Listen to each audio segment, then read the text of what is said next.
ظالم انسان اندر سے بزدل ہوتا ہے کیونکہ اس کے اندر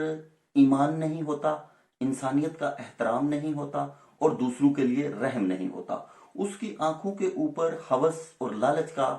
پردہ ہوتا ہے۔ اس کا دین ایمان صرف دولت اور اس دولت سے حاصل کی گئی ناجائز طاقت ہوتی ہے۔ امیہ بن حلف اور ابی بن حلف یہ دونوں سگے بھائی تھے، اور ابی بن حلف یہ وہ شخص تھا جو نبی اکرم صلی اللہ علیہ وسلم کو اکثر اوقات طعنہ و تشنیع کرتا تھا اور کہتا تھا کہ میں آپ کو قتل کر دوں گا۔ ایک بار نبی اکرم صلی اللہ علیہ وسلم خانہ کعبہ کے اندر طواف فرما رہے تھے اور یہ بار بار ایسا ہی کر رہا تھا، تو نبی اکرم صلی اللہ علیہ وسلم تھوڑی دیر کے لیے رکے اور انہوں نے کہا کہ تو مجھے نہیں بلکہ میں تمہیں قتل کروں گا۔ تو یہ اس چیز سے ڈر گیا۔ اس کے برعکس اس کا بھائی جو کہ حضرت بلال رضی اللہ تعالیٰ عنہ کا مالک بھی تھا اور ان کے ساتھ بڑا یہ ظلم کرتا تھا، حضرت بلال کے گلے میں رسی ڈال دیتا یا چین ڈال دیتا اور بچوں کو دے دیتا، اور گلیوں میں وہ بچے آپ کو گھماتے پھرتے، پہاڑوں پر لے جاتے۔ اس کے علاوہ یہ خود بھی ان کے ساتھ بڑا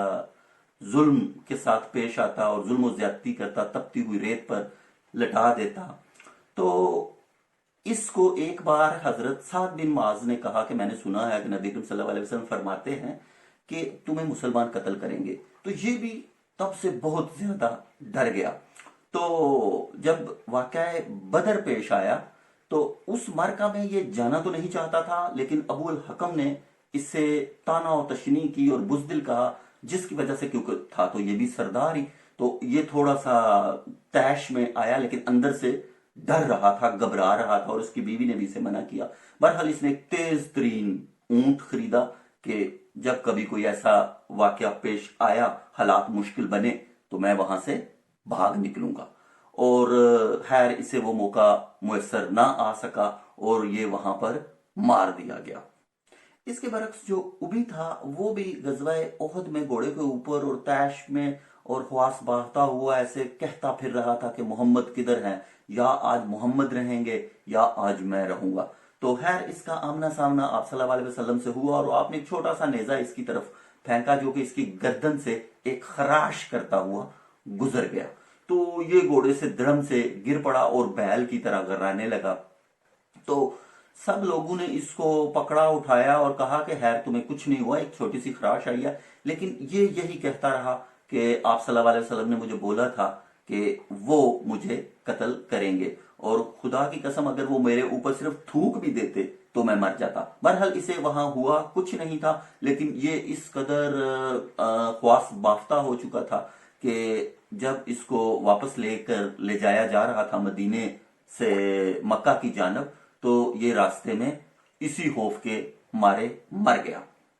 تو یہ بات تھی کہ جو بزدل ہوتے ہیں وہ ویسے تو بڑے ظالم ہوتے ہیں، لیکن اندر سے ان کے جو حوصلے ہوتے ہیں وہ بڑے پست ہوتے ہیں۔ اسی طرح اگر آپ جدید دنیا میں بھی دیکھ لیں تو ہٹلر جس نے 60 لاکھ لوگوں کا جینوسائیڈ کیا، ان کی نسل کشی کی، تو جب وہ خود مرنے لگا اور جب اس کو پتا چل گیا کہ اب الائیڈ فورسز اس کو نہیں چھوڑیں گی، اور اس سے پہلے جو موسولینی تھا اس کا بھی حال اسے پتا تھا کہ اس کو عوام نے پیٹرول پمپ کے باہر الٹا لٹکا دیا تھا،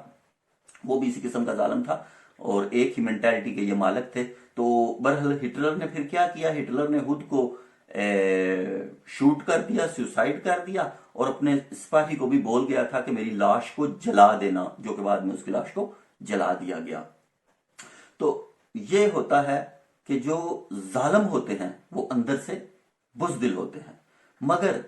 ظالم سے زیادہ ظالم وہ ہوتا ہے جو ظلم پر خاموش رہتا ہے اور حق کے لیے آواز بلند نہیں کرتا، اور اس طرح سے پھر وہ پہلے ایک کا غلام بنتا ہے، ایک سے دوسرے کا، دوسرے سے تیسرے کا، اور اس طرح وہ ساری زندگی غلامی میں ہی گزارتا ہے جب تک کہ کوئی باغی پیدا نہیں ہو جاتا یا کوئی مرد مجاہد پیدا نہیں ہو جاتا۔ اور اگر ایسا نہیں ہوتا تو یہ سلسلہ یوں ہی چلتا رہتا ہے حتیٰ کہ اس قوم کو غلامی کی زنجیروں میں جکڑ دیا جاتا ہے، اور اس کی وجہ یہ ہوتی ہے کہ خود بدلتے نہیں اور قرآن کو بدل دیتے ہیں۔ ہوئے کس درجہ فقہان حرم بے توفیق، ان غلاموں کا یہ مسلک ہے کہ ناقص ہے کتاب، کہ سکھاتی نہیں مومن کو